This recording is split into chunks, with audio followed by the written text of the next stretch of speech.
started with our webinar right now.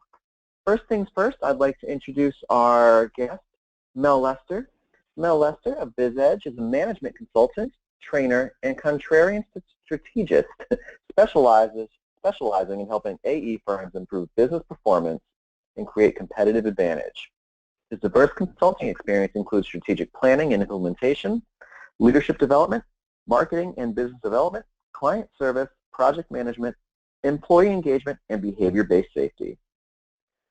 He worked in our industry for over 40 years, and Mel is a popular speaker and writer with over 300 articles published in various print and online publications. Mel, I'm going to hand over control to you, and thank you so much for joining Client Savvy today.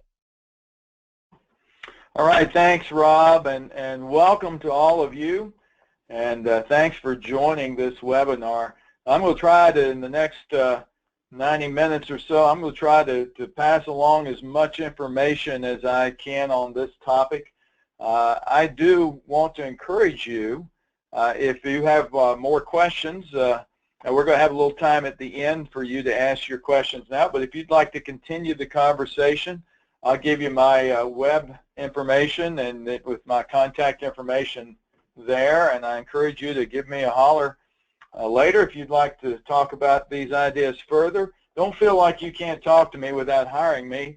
I'm in business to help people, and if I can help you and do a good job of that, ultimately it pays off for both of us. So anyway, business value and value in general. You know, value drives business success, but we don't often talk about it in our industry.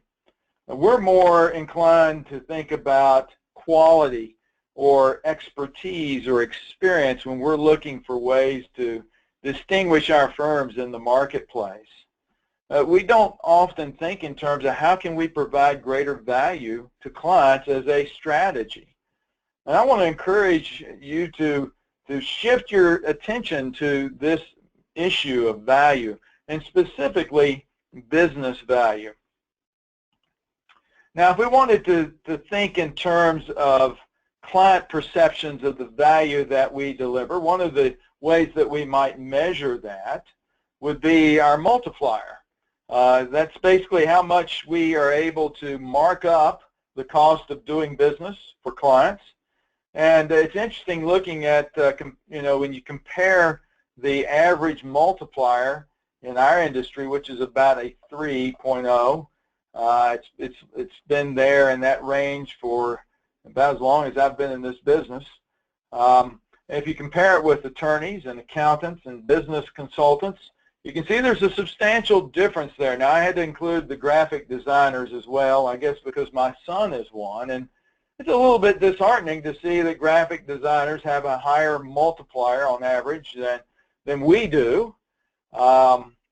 And so it begs the question, why is that? Now, let's take the graphic designers out of the equation. I can't explain that one. But I do think there's a good, reasonable explanation for why attorneys, accountants, and business consultants all can command a higher multiplier. In other words, there's a higher perceived value on the part of clients, and they're willing to pay them more, is because they do a better job of delivering business value. They deliver bottom line results. Now, I wanted to say that I believe that we do that as well, but we don't do a good job of connecting the work that we do to the business results that it delivers. And so that perception lingers. And so I don't know that you're going to be able to radically change your multiplier if you learn how to deliver more business value, but I think that's one of the best strategies you could follow to try to accomplish that. Now, I hear a lot of complaining, I have for several years, about this issue of the commoditization of our business, and I wonder how you're feeling about where your firm stands in the marketplace, or maybe certain services that you offer that you feel have become increasingly commoditized, where there's a high price sensitivity, and they just don't really appreciate the difference that your firm offers compared with your competitors. Here's a good definition of a commodity: a product or a service that is widely available and interchangeable with what competitors offer.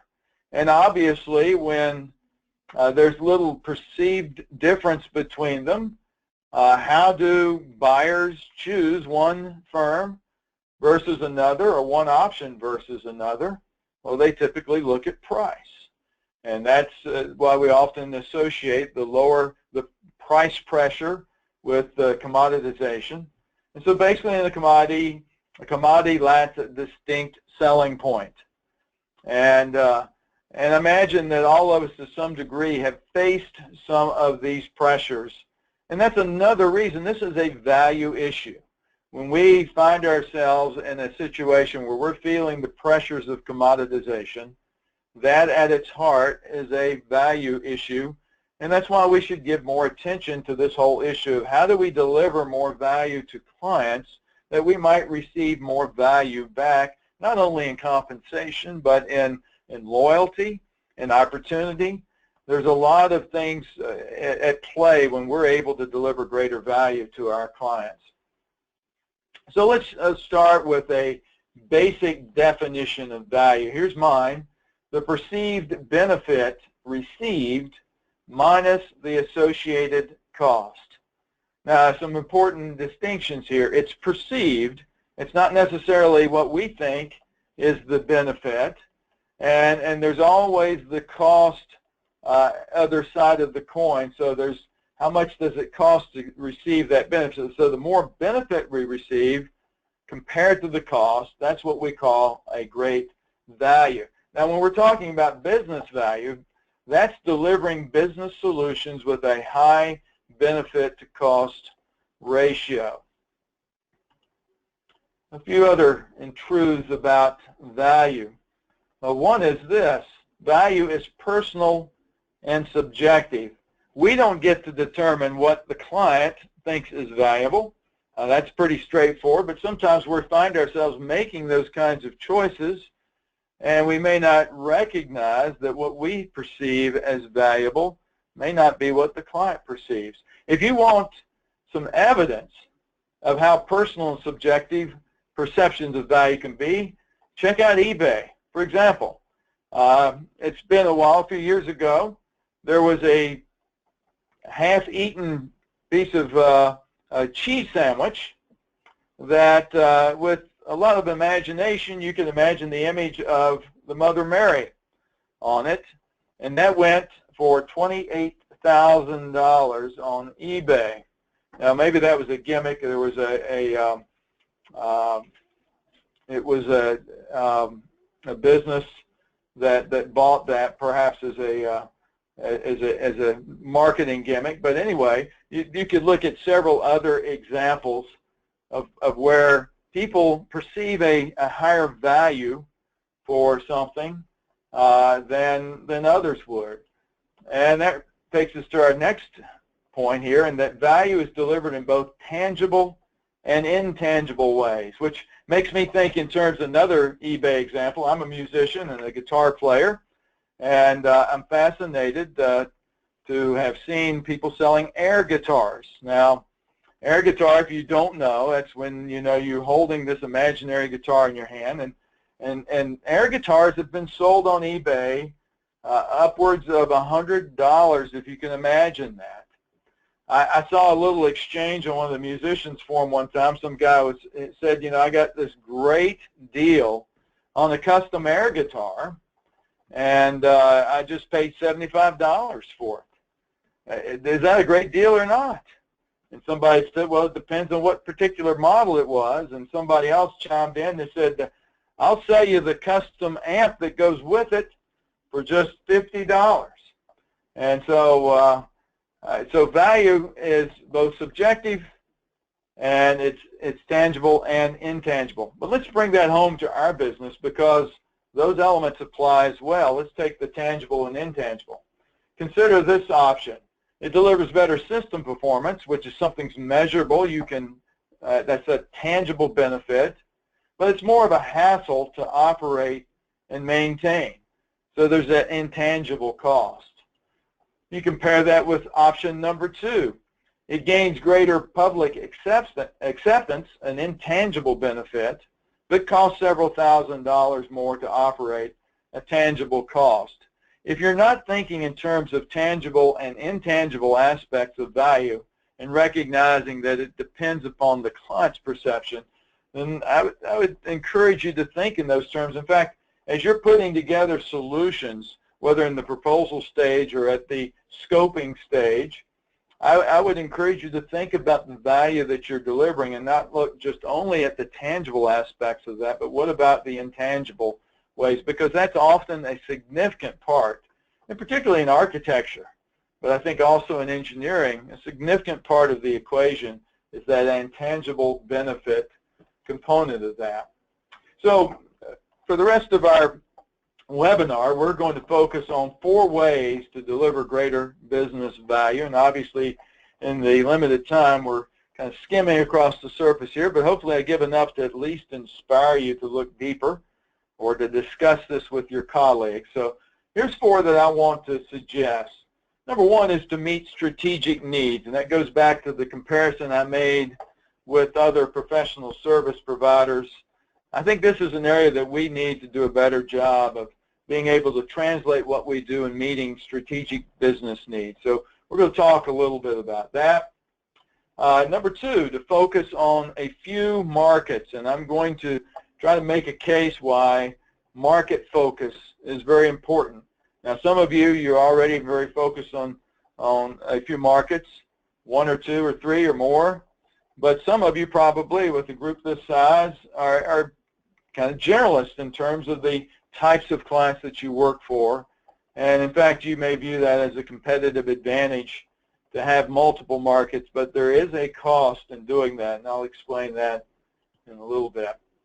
Number 3, to build a more collaborative approach. That might not be one that you would expect in this discussion, but again, I'll offer a reason for why I'm suggesting this is an important part, and something, again, gives you an opportunity to distinguish yourself from other firms in the business because they're probably not thinking of this.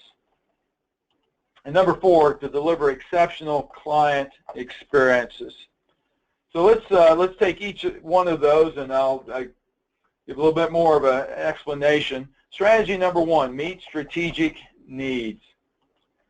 Now, I like to, when I'm looking at sort of uncovering client needs, I'd like to suggest 3 levels of needs that you should be looking at. The first level is something that we all easily gravitate to, and that's technical needs. We are technical service providers by and large, and so we naturally are oriented towards identifying and recognizing those technical needs, those technical issues, and so that we can offer our technical solutions.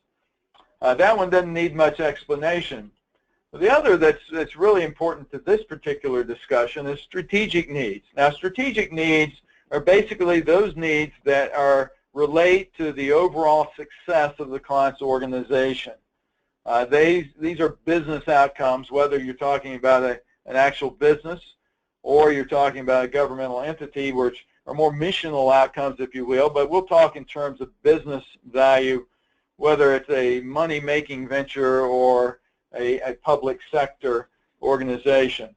And so strategic needs might relate in terms of delivering business results relative to financial issues, competitive issues, operational issues, political issues, regulatory issues, and management initiatives. So those are the kinds of things that you commonly see or focus on when you're delivering business outcomes or meeting strategic needs. And there are always strategic needs, or what I call strategic drivers. There's at least one strategic driver for all of our technical projects that we work on. But disappointingly, we often don't really identify what those are, and I'll go into a little bit more depth in that in just a minute. And also, we also need to recognize there are also personal needs. Our clients are people. They're not entities. They're not organizations. They're really people, and our projects meet their needs.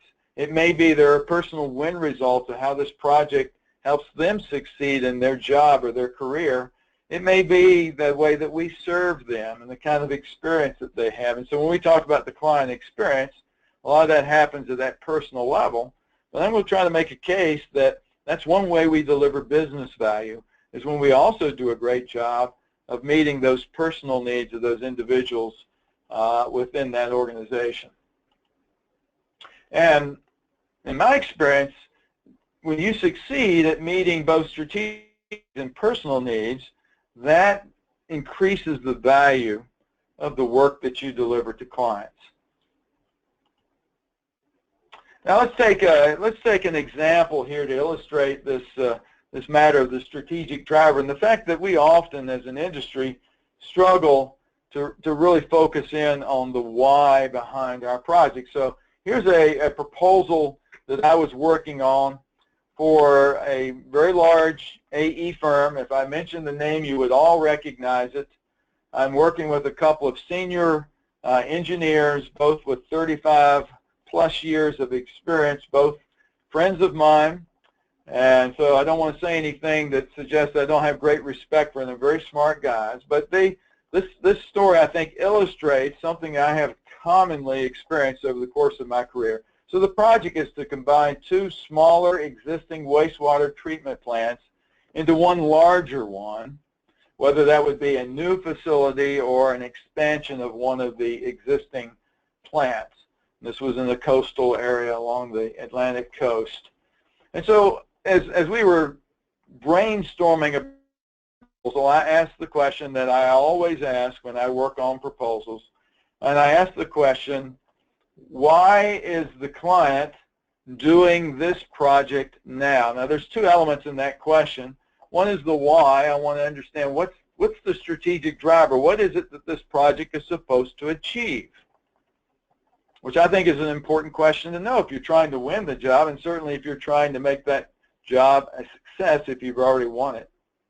And then the now question, why are they doing this project now? It gets to the prioritization or the urgency out of that long wish list that every client has of things that they'd like to do. Why did this one finally make it to the top of the list?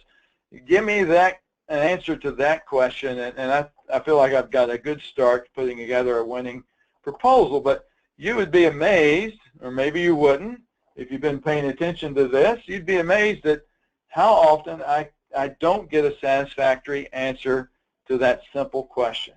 Well, in this case, they'd had 3 or 4 conversations with the client, and they couldn't answer the question. And so I said they had another meeting with the client planned in the coming week, and I said, well, let's make sure that we get an answer to that question. We want to understand, why are they doing this?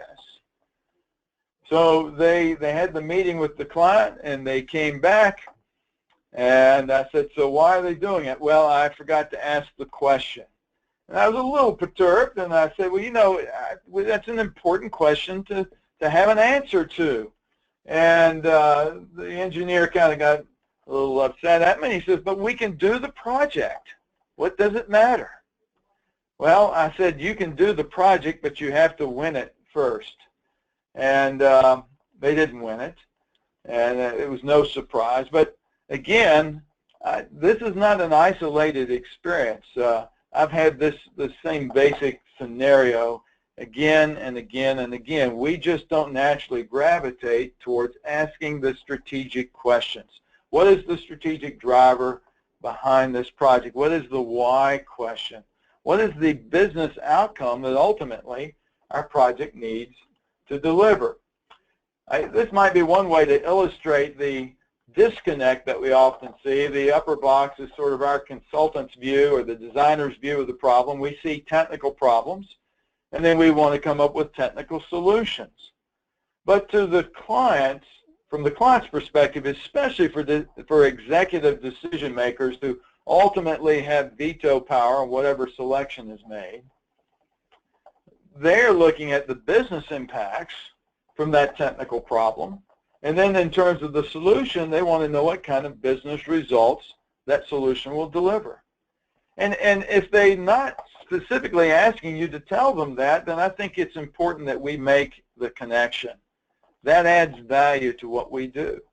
And the likelihood, if we don't make the connection, they won't either. And so they will have this perception, which maybe explains the difference between our multipliers and our profitability and that of other professional services, is that we become a niche technical service provider, not a business solution provider.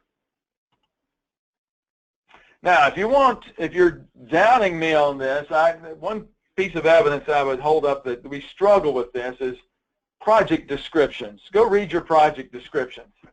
Here's an example. I'll not read this whole thing, but it's pretty typical of the descriptions I see. Ernest Engineering, a name I made up, obviously, recently completed phase 3, and then basically what you have is a scope description. We did these certain tasks.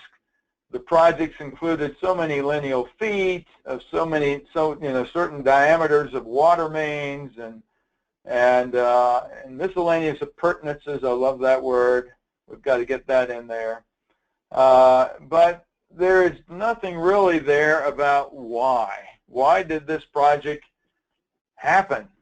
And what was the result that it needed to deliver? It did say at the end, we did get a little bit in there. It says we observed a substantial reduction in water loss. Of course, we never explained that that was a driver. So at least this one gives you a hint. But in general, our project descriptions describe what we did, not what we accomplished, and not the business value or the business outcomes that we delivered. Now, they're there. They're there. But we tend to ignore them. Another aspect of looking at the value of our solutions is to consider the consequences of the problems that we address. Now, I'll offer this basic principle. See if you agree. The depth of the problem defines the value of the solution. The depth of the problem defines the value of the solution. The more in-depth or complex or difficult to solve the problem is, the more valuable the solution is that we might offer. And one way that problems become significantly more complex and involved is the consequences that they cause. There are always consequences of the problems that you have. So if you've got a wastewater treatment plant that has a pump problem, and therefore you're having occasional releases of untreated effluent into the river, that's a technical problem that an engineer could readily see, but there are also consequences associated with that. For one thing, being out of compliance puts you in bad straits with the regulatory agency, and maybe that relates to some other issues with that regulatory agency. Maybe that makes it more difficult for you to get that permit to do land disposal of your solids. And then you've got issues of the impact to the river, which is a recreational resource to the community. You've got the alarm going off when that pump fails, and you've got the operator having to get up in the middle of the night or leave his daughter's soccer game or whatever it is to go in. There's a personal aspect. That's just a short illustration of the kinds of issues that are involved. And you see, the more that we're able to draw out and understand and respond to the consequences of the problems that our clients have, the greater the perceived value. And those consequences both have business aspects to them, or strategic aspects, and personal. And so part of delivering greater business value, I think, is understanding the consequences of problems, which increases the value of our solutions. So let me illustrate with this example. Let's just say you've got an older car. This one relates really well. I've been driving rental cars lately, but I've always had old cars. And I used to drive them to client sites when they were a drivable distance. And fortunately, I was never broke down on the side of the road like this fellow, but there was always a distinct possibility. And so let's imagine, let's put ourselves in the position of another technical service provider, a mechanic. And the question is, if you have this situation, he's calling you and he says, my car's broke down, what's the real problem? Well, if it's me, for example, going to a workshop that I'm going to deliver, a training workshop, the great likelihood is the value of getting to that workshop is much higher. I'll make more money at that workshop than the value of that car. And so the real problem, as he toes it in, the natural bent of a mechanic like an engineer or other technical service provider is to look for the problem, to analyze the mechanical failure that caused the car to break down, when the real problem is, how do I get to my destination? That's where the real value is. And all it would take is for someone to say, I'll make a call, I can work out an arrangement for you. This is a small town, we don't have a rental car place, but there's a dealer down the road and they can rent you a car if I give them a call, or something like that. So we have those opportunities all the time when we can look at a technical problem. We can look at it in isolation, or we could look at it in the broader scope in terms of the consequences that result and deliver greater business value. Strategy number 2, focus on a few markets. And I want to make this point, I don't know whether you would agree, but I'm a firm believer that market strength is more important than services strength. Now, that's not to say that what the services that you offer don't matter, but in terms of a competitive advantage, in terms of putting your company in a strong position for growth and profitability, that market, that strength that you have within the markets that you serve, that reputation, positioning you have, I think is more important. And I'm not suggesting necessarily that you have to exit markets that you're in, but what I often advise in clients is you need to pick one or two at least and begin to give them special focus. Now, the objective here is to move ourselves from being an outsider, so someone in the marketplace that provides a service to those within it, to being an insider within that market. So you might illustrate it this way. So you've got your firm and you're serving a client within a certain industry. Now, typically in this scenario, you know a little bit about their industry, but not a whole lot. So then once again, you're sort of limiting the perceived value of the services you provide because you're not really focusing on helping them in their business. Now, what ideally you want to do, at least with your target markets, is be perceived as a real player within that market, because your market knowledge adds greater value to your expertise. When you're able to come in, you really understand their business, and you understand how what you do connects with their business success.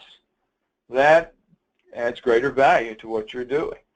And in my experience is that the more successful firms all have at least one or two or three target markets that they really know really well, and they are well entrenched in those markets.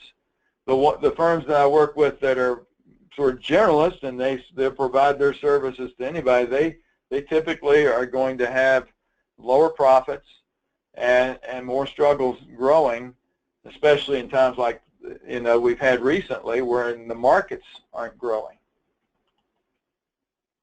So let's talk about some strategies for how you might become an industry insider. Well, one thing, obviously, is to research your client's business. You should be doing that anyway.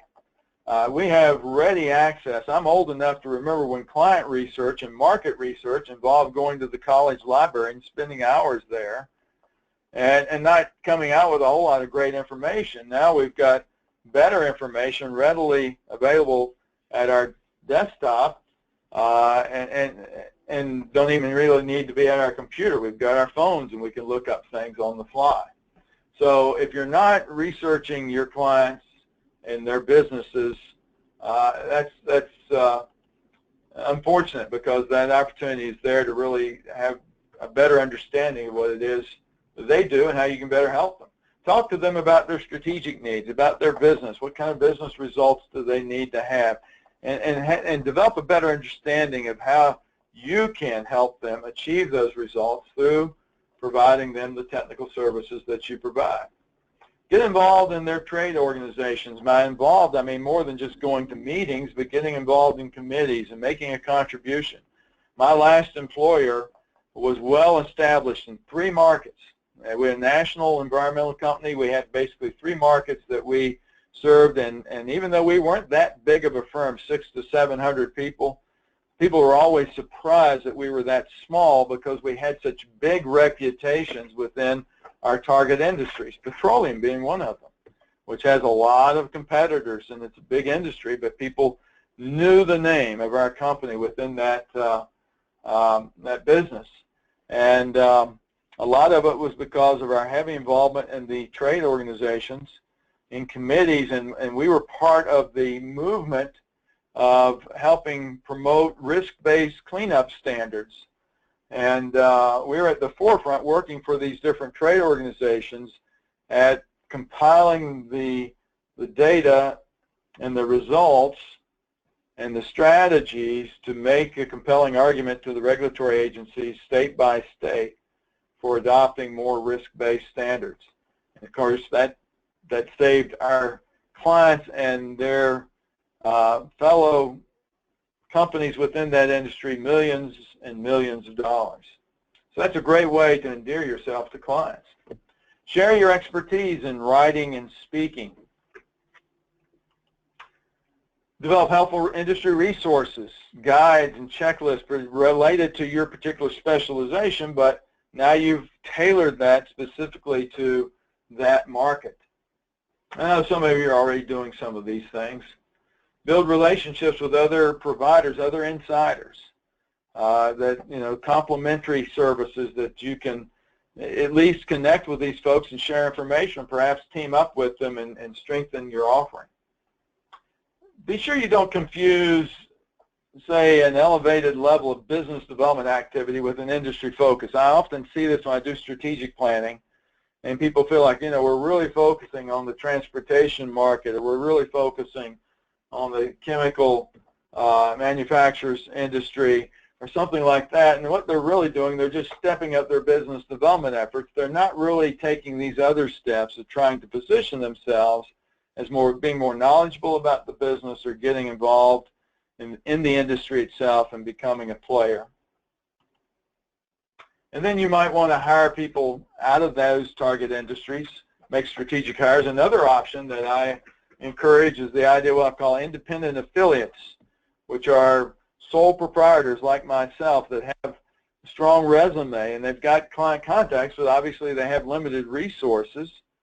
And you can partner up with these people very easily as essentially an extension of your staff, and really strengthen your resume. And it's a much lower risk option than strategic hires. And I've had situations where you get a favorable arrangement with these, and some of these affiliates can actually produce more profit than any of your employees.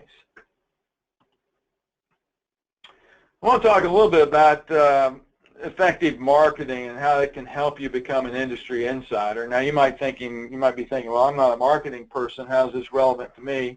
Well, what I'm going to talk about involves everybody that whether you're in a marketing position or not. I think this is relevant to all of you. I want to talk about, this is a summation of several studies that were done in professional services, what works best in terms of marketing tactics, and you'll see a common thread with most of these. Seminars and other in-person events,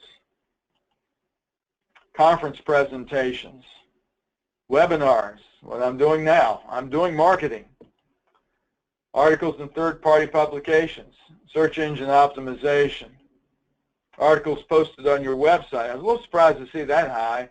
That is high, but obviously that would suggest that you've got a high amount of traffic and turnover in terms of dynamic content that keeps people coming and new people coming.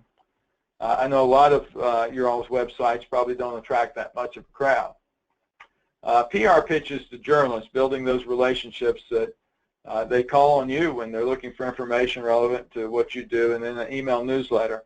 The common thread with most of those is it's all about sharing your expertise, and sharing it in a way not just to promote yourself, but sharing it in a way that it's helpful. And this works particularly well. In fact, it's very difficult to do it if you're a generalist. This is called content marketing. You've probably heard that terminology. And content marketing is a very difficult thing if you don't have a market focus. But if you do have a market focus, then you can target that expertise, that sharing of your expertise to those markets, and it becomes a very valuable thing both for those receiving it and for you ultimately, because it draws clients to your door. So why content is king? Let me offer some reasons why, if you're not really focusing on content marketing, you should be. One is it's a portable, readily shareable expression of your expertise. So people access it when they have time. Extends your reach by providing advice accessible to the client's convenience. It keeps you in front of prospective clients until the need arises. I know sometimes I'll go to a conference and speak to a group of 50 to 100 people or so. I collect business cards for those who want to be added to my mailing list, and then I send them my monthly e-zine. And maybe 3 or 4 years after, and I haven't had any conversation, I haven't seen this person since, because they remember they liked the presentation I made at the conference, and they received this newsletter, this e-zine, on a regular basis, and in some cases they don't even really open it, but it's just a monthly reminder that I'm there, and then when the need arises, they give me a call, and I'm working for them after, I had talked to them 3 or 4 years ago. Build your reputation as a content expert. So when you're sharing your insights, that obviously helps build up your reputation as a thought leader. Strengthens your relationship with existing clients, because this is another way to help your clients by constantly giving them information and advice of value in the form of your content. And it reinforces your sales efforts. There's only so many times you feel like you can call upon a prospective client before becoming a pest. So one of the things I've done for years is I'll be sending them periodically information. Ran across this article, thought it might be interesting based on the conversation we had last time, and a very win-win approach to selling that keeps you in front of the client but doesn't make you a pest. So those are some compelling reasons. So here's the point I want to make. I want to encourage you to become a content herder, and this is a hoarder. This is not something that needs to be a company initiative, or it doesn't have to go through the marketing department necessarily, but each one of you can develop a habit of collecting and sharing valuable information. And I do this, I'm constantly looking for stuff, part of it because I write and because I have a monthly e-zine that I produce, and because I'm working with clients and I'm doing research to better understand their needs and come up with better solutions. And so I have those motives, but I have an extensive library of information that it's hard for me to have a conversation with a client or a prospective client that I don't have information in my library that's relevant and helpful to that discussion. So I can say, when I get back to the office, I'll send you something on this or that. And it becomes a great tool for delivering greater value to my clients. And so part of that, I think, is being a dispenser of information and advice, not only your own, but sharing that you've collected from others. And that's one of the great things in this internet age, is because we don't have to come up with all this stuff on our own. In fact, you could probably get by. It wouldn't be ideal, but you could probably get by without doing any writing or speaking, just by becoming known as a source of great information, because you just simply go about the habit of collecting it and then finding different ways to share it. Strategy number 3, build a more collaborative approach. Let's see what your impression of this statement is. The AEC industry, so this includes not just designers but builders, the AEC industry is fragmented, inefficient, and adversarial because each team is responsible for its own silo of work and attempts to maximize their individual profit in the areas of their own expertise. Fair or not? Now, I've asked that question to several groups I've spoken to, so several hundred people, and generally there's an overwhelming said, yeah, I think that's a fair statement about our industry. We've got a fair amount of fragmentation, and we're not as aligned as we could be in terms of all the different parts of our industry, and it affects us in a number of ways, and it affects our clients. This quote, by the way, came out of an article in the Lean Construction Journal that was describing the transition to IPD, Integrated Project Delivery. You may or may not be familiar with it. Some of you probably have some experience with it, but it's the latest attempt in our industry to try to improve coordination between different aspects, whether it's different disciplines, whether it's different parties within the delivery of the project, between different design groups, or between designers and constructors, or planners and designers. And well-intended, but there's some onerous contractual elements of IPD that makes it, a lot of folks uncomfortable with it, because it contractually binds the different parties to certain things that make some people uneasy. So it's headed in the right direction. The question is, can't we accomplish better coordination and collaboration within our business without having to do it through some onerous contractual vehicle? And I think we can. There's a lot of low-hanging fruit in this area. So let's talk a little bit about that. Let's go back, for one thing, to something that just involves integrating the different needs that the client has and recognize that. I've talked about the three levels of client needs: strategic, technical, and personal. And for each of those, there's certain outcomes that the client would like. Strategic outcomes, technical outcomes, and personal outcomes. Again, typically we tend to focus more on just that middle line, technical. And so you have an opportunity by combining these to offer a high-value integrated solution.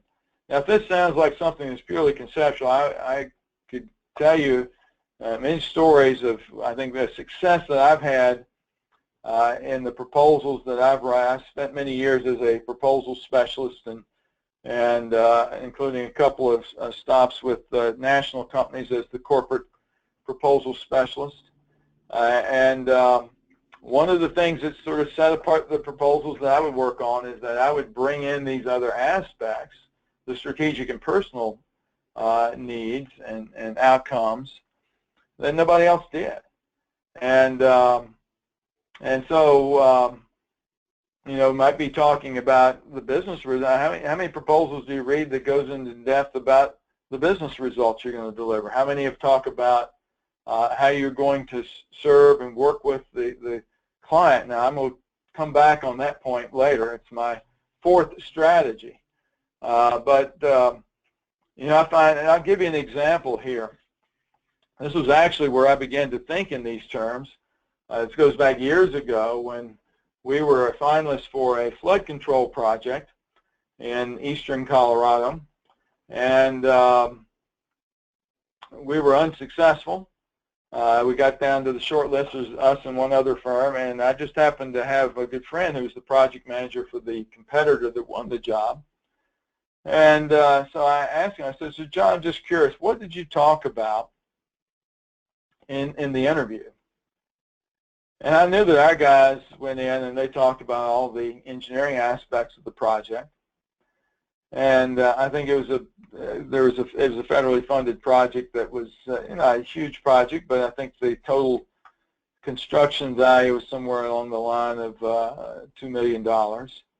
And he said, we talked about how we were going to conduct this project in such a way to minimize the impact on the farmers, for example, in the area that this project was going through, a farming area, and so you had issues in terms of potential disruption of irrigation water. You had issues of access to fields.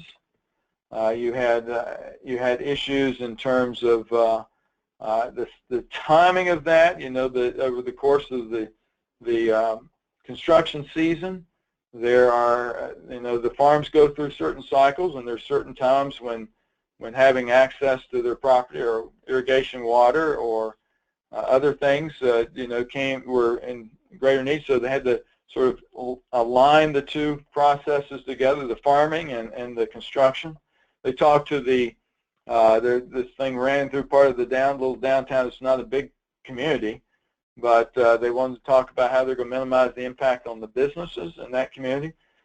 They won it based upon talking about things that weren't technical, because certainly in a rural community, farming community, the technical issues weren't really what the project was about. So for them, the strategic outcome was maintaining the economic provider for our community, which is the farming and the farm-based businesses in town, and minimizing the impact on those and enabling us to continue to do those things without disruption. That was the strategic needs, and obviously they're personal as well. That was really driving that decision, not engineering. How about collaboration as a strategy? It's interesting to look at, and I often as a consultant get brought in to try to make peace between these different facets of the project delivery, starting with planning to design to construction to the operation of the completed facility. And I think, wouldn't it be wonderful if we could get the experts in each of those areas together from day one? We could do better planning if there was a construction perspective. We could do better design if planners were involved. We could have a better operating facility if they were involved in the design and sometimes in the construction. It's interesting, if you're familiar with the ReadyCheck quality control process, some data that they have produced, they found that design-related change orders represented 4 to 8% of construction costs on average. Now, these are mostly, I think, buildings. His research, this guy was a former Navy, I don't know whether he was a contracts officer or whatever, but he worked for the Navy, and a lot of his research was based upon Navy projects, building projects. And that's disconcerting to think that our mistakes might contribute that much to the cost of construction. And then he looked further and he found that 50% of those change orders were related to coordination errors between different disciplines, technical disciplines. And they averaged about 5 coordination errors per contract drawing. That's pretty significant. So think about the impact of that. Whatever the numbers are for your business, you can pretty much expect that we have an impact because we don't coordinate well between disciplines. And so what if we could work to improve that? I've actually gone in and worked with teams and getting architects to work better with engineers, or mechanical engineers to work better with electrical engineers, and you find there's a lot of disconnect. They've never really sat down to map out the workflow between, in many cases. And when you get different firms involved, it can become more complicated. Sometimes that's actually better because there's at least a more sense of accountability when you're working with a sub-consultant versus your colleague down the hall. But I think there's a tremendous opportunity there that positions us to deliver more efficient, less costly, and better designed, frankly, and better built projects because of the enhanced coordination that we have between the different disciplines. Now, one of the opportunities to collaborate includes collaborating with clients.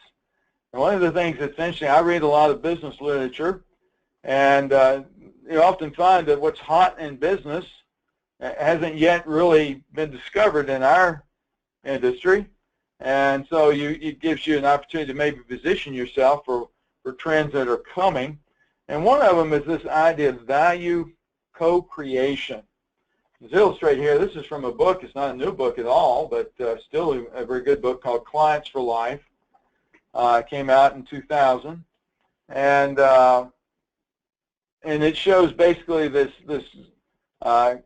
growth or evolution from being hired as an expert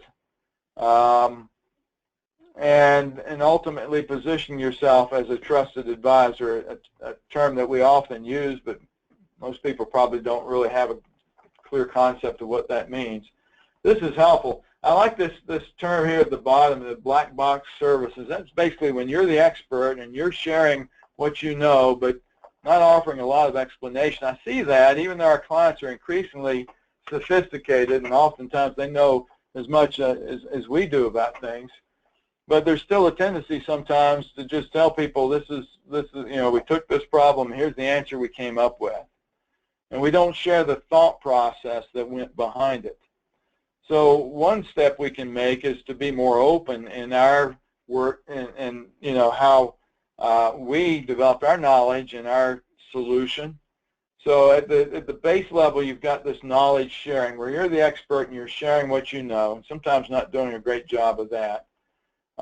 You've got the left and right relationship between expertise and insight. Insight gets to better understanding how your expertise integrates with and has impact on the client's business.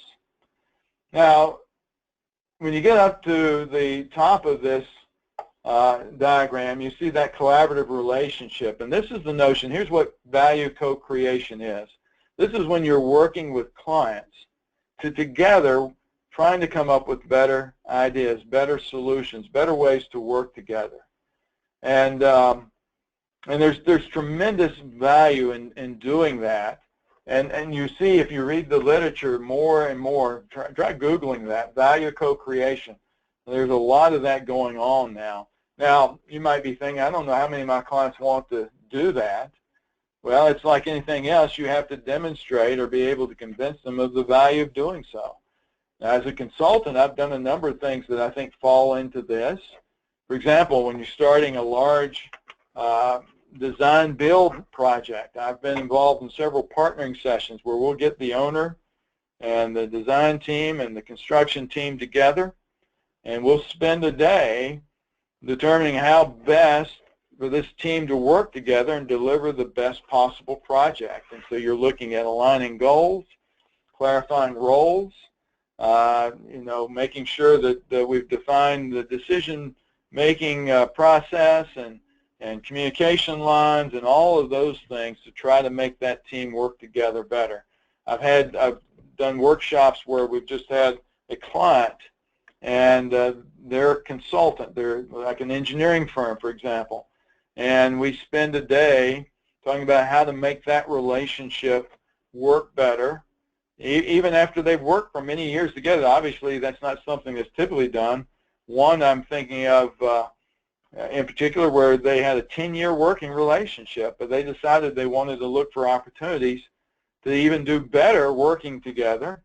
And so we spent a day figuring out how to deliver projects more efficiently and more on target in terms of what the client wanted. And every time I do these kinds of sessions, and especially with teams that have worked together, in fact, most all of these have been with teams that they already have experience working together, they always discover new things about each other. And they find out solutions to issues that one party had, but the other didn't understand that was such a problem or such an important issue to them. And so there's tremendous opportunities there to pursue with clients to go in and work with them to try to come up with better solutions. This is from the RAIN group looking at strategic accounts. And what they found, here's a comparison of the top performing companies, the top 25%, I think, financially performing companies, and showing their tendency to do, the first is internally assess and evaluate additional value that you can bring to strategic accounts. So doing that internally with the team, you get together, how can we serve this client better? How can we provide better business value to them? And the most successful firms do this 2.2 times more often than the typical firm. Then the second is to work collaboratively with your strategic accounts to co-create value in new innovative ways. Again, the top firms do that over 2 times as often as the typical firms. And they use the term, I like this, driving value to clients. Not waiting for clients to come to us saying, we need your help, but us going, we initiating, say, how about if we work together and see if we can't deliver better value? And so I think this is a great thing to consider. It's not unplowed ground at all. As I said, I've done things along those lines.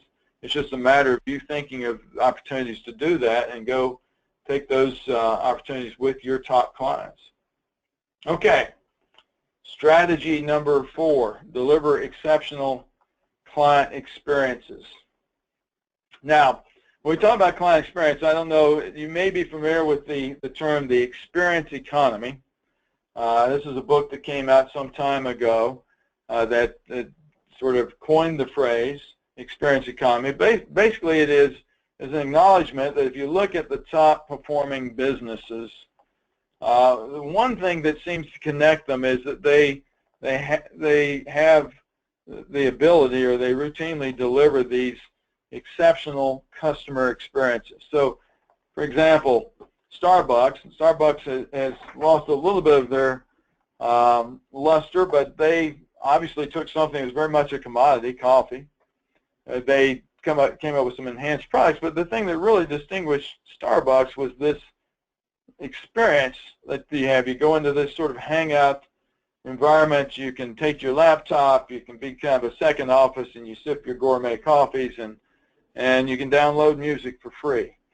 And so then this whole new line of boutique coffee shops was born through that. You look at the airline industry and how much most of the mainstream airlines have struggled in the last several years, but then you've got a company like Southwest that's been doing great, and one of the things is they create this sort of unique customer experience.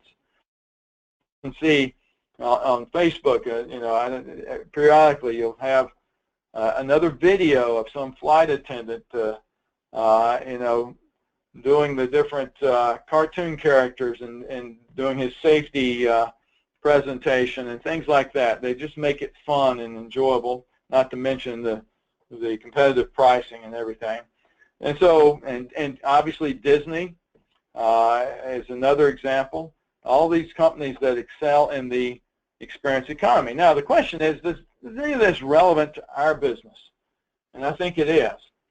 Look at this data. This is largely from a book called Clientship that came out several years ago, and some more recent research by BTI Consulting Group.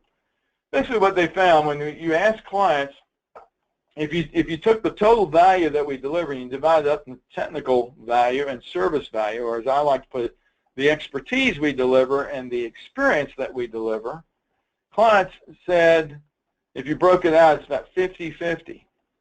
They put as much value on the experience as they do the expertise.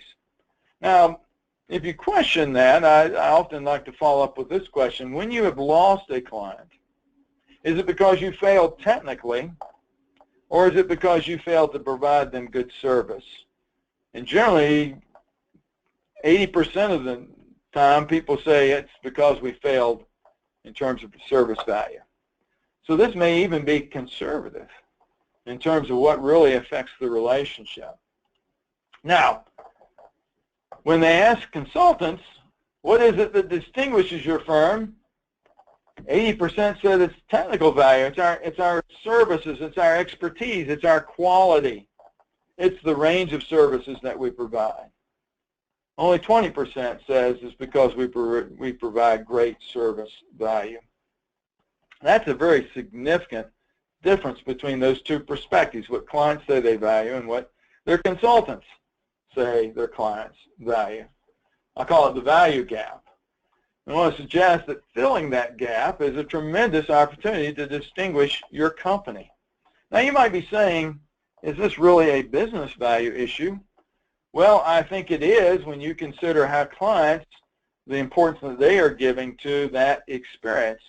It makes their lives easier, and that obviously affects their business to some degree. They don't want to work with companies that make their lives more difficult or are achieving their objectives more difficult, and so they want to work with people they can enjoy, they can trust, that they have chemistry with, and they have a good working relationship. By the way, three terms that in my mind are essentially synonymous: client service, which is the term we most often use, the client experience, and then I think the working relationship, and I probably use that term more often, which describes basically how do we work together, how in terms of delivering this project, how do we improve our working relationship. And there's a lot of aspects of that: how we communicate, how we exchange information, how decisions are made, how we deal with problems that come up, how we handle invoicing. You might be surprised at how many issues there are from a client's perspective about invoicing. How we get feedback on how we're doing. Those are just a sample of the kinds of things that are involved in this. Now, it's interesting if you look at how we get to the branded experience. The branded experience in the experience economy is the premier product or service, if you will. Let's talk about the evolution of getting there, and then I want to ask you where you think your company fits in this path. At the most basic level, you've got the random experience. It's inconsistent. It's unintentional. You work with one project manager, you get a different experience than you do when you work with another project manager with the same firm. Or you work with one office, and it's a different experience than working with another office with the same firm. The next level is the predictable experience. Now there's an intentionality about it, and it becomes more consistent, but it's not necessarily differentiated from what other firms are doing. And the differences, if there are any there, that is not really valued by the client. And then you've got the branded experience. Now it's consistent and intentional, but it's also differentiated and valued. And of course, the way you get there is that you're getting feedback from the client and responding to that. And you're doing things that they, in their mind, differentiate you, and in their mind is valued. And if you want to use some restaurant examples, I'd say the random experience in my mind is like Shoney's. Shoney's, I assume Shoney's is nationwide. It may not be. So if you're in the West Coast area, you may not be familiar. But it's basically a buffet-type restaurant. It's franchised in such a way that sometimes you get some pretty good food and sometimes not so good. And so it's a real hit or miss kind of proposition. So that's the random experience. So they all have the same brand, Shoney's, but it's a totally different experience depending on the restaurant. The predictable experience is pretty easy. McDonald's. I mean, anywhere you go in the world, McDonald's is pretty consistent, and they're that way because that's the way they designed it. But any of the reviews or the surveys you see, McDonald's is never at the top of the heap in terms of quality or value. And a lot of people don't care for McDonald's at all, but they might go there and if that's the only restaurant they recognize because at least they know what they're getting. And then the branded experience might be something like McCormick's and Schmidt's. And so it's consistent and intentional from restaurant to restaurant, but now it's differentiated and valued by customers because of the feedback. So the question is, and obviously the result we're looking for is loyal clients. Where does your firm fit on this? Honest assessment, most firms that I've gone through this with would say, you know, I hate to admit it, we're in the random experience. You know, it's really project manager by project manager, office by office. It's different. We haven't intentionally tried to deliver to our clients or to serve our clients in a consistent, intentional, differentiated, and valued way. And it's interesting how that compares with another study, this is by Accenture, looking at the very top companies in delivering these branded experiences. And what they found is two things that they do consistently. Number one is they manage the delivery of the customer experience. There's a process. And to tell you the truth, I have yet to find an AE firm that, I'm sure they're out there, but I've not personally met one that they have a consistent service delivery process. The other thing they do is they continuously solicit customer feedback. Not just in, when I ask for a show of hands, typically I'd say maybe 1 in 4 hands go up when I ask them, do you have a formal process that you use for getting feedback from your clients? And those that do collect, they maybe do it in a once-a-year type of questionnaire where they get a low response rate. And so it's really not all that useful of information. Now, obviously, one of the things you can do is to use a tool like the client feedback tool. And I wasn't asked to make that plug, but there's some real value in that tool in terms of providing that continuous stream of feedback from clients that can really be useful in not only being responsive, but in sort of measuring your performance over time. So those are the two pillars of this branded experience. And just to give you an example of the first, I delivered this process in my last employer. They're now part of the AECOM empire. So they're not using that anymore, so it's mine. And so I'm not going to go through this now, but I just want to share the two things I think that top it off, the first and last. Benchmarking expectations up front. It's hard to meet customer expectations if you don't ask what they are. They're not in the contract. They haven't been part of your proposal unless you put it there. And I typically do in my proposals. But so you know what is expected, and then you also are soliciting feedback. So how are we doing in terms of meeting your expectations? I think those are the two critical steps, but I would encourage all of these. I just want to use an example. Years ago, we were pursuing a major airline. We kind of got brought into this because we'd hired a senior project manager who had experience with this airline, and he wanted us to go after one of their national environmental service contracts. And I tried to no-go it because we didn't have any relevant experience other than we were really good at petroleum products, but we'd never worked for an airline or at an airport. We'd never dealt with de-icing fluids or any number of other things, some of the degreasing chemicals they might use. And so I thought our resume was too slim to win it, but I was overruled, and we ended up putting in a proposal. I said, well, if we're going to do that, we've heard that they had some service issues with their previous providers. So let's describe our service delivery process. And so we did. Surprisingly, we got to the short list. I wasn't expecting that. And we went in and we managed to get the last slot. And we went in and we were showing this very diagram on the screen and describing our process. And one of the guys from this airline said, why are you guys the only one talking about this? He says, we're going to let 4 of our 5 current national providers go because we're not happy with how they've served us.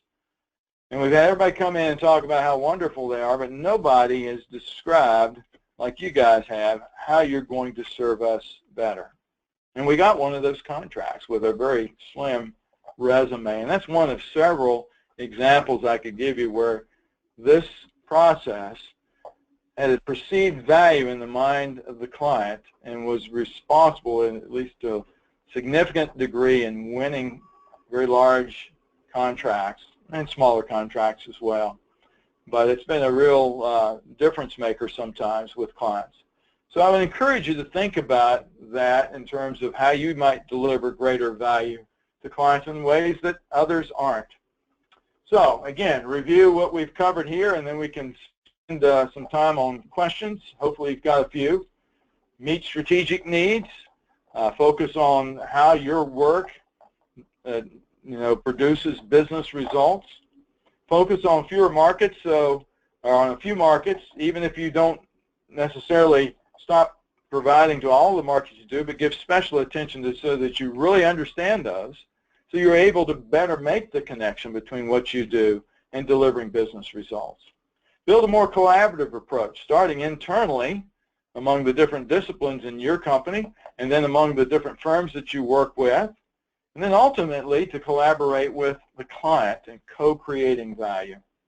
And then deliver exceptional client experiences. And this is low-hanging fruit. A lot of companies talking about it, but not a lot doing something about it. I know that webinars like this are beginning to get the message out. The conference that Client Savvy did earlier in the year. So we're building some momentum here, but there's still abundant opportunities to distinguish yourself with that last point.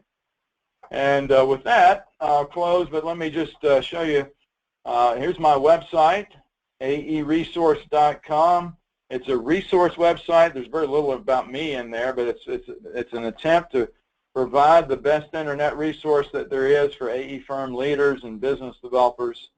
You can see there's articles and publications of different kinds, links to different sites that I think are helpful to our industry. I've got a toolbox full of forms and checklists and things that you can download for free.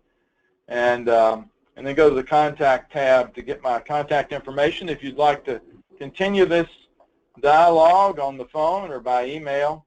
And also want to encourage you, if you'd like to sign up for my monthly e-zine. I'll put you on the list, and basically that's something that comes out every month that shares the best stuff that I've found in the course of searching the internet, both for this publication and other things I've been working on.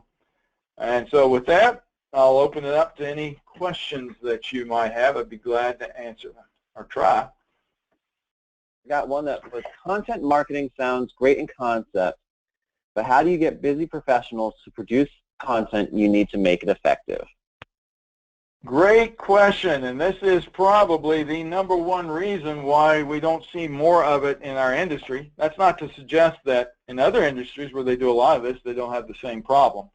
Here's what I, in my experience, have found works best, is don't expect those busy professionals to produce all this content. Now, I would, #1, encourage some professionals for their own sake, if not for the business, for your company, to go out and try to build their personal brand. Sometimes you'll find that some of the younger folks in your organization, maybe they don't have the status yet, but I've seen some young professionals, relatively young professionals, go out and consciously want to establish themselves as a thought leader. And I've seen them be quite successful at it, even though they didn't have a lot of years of experience.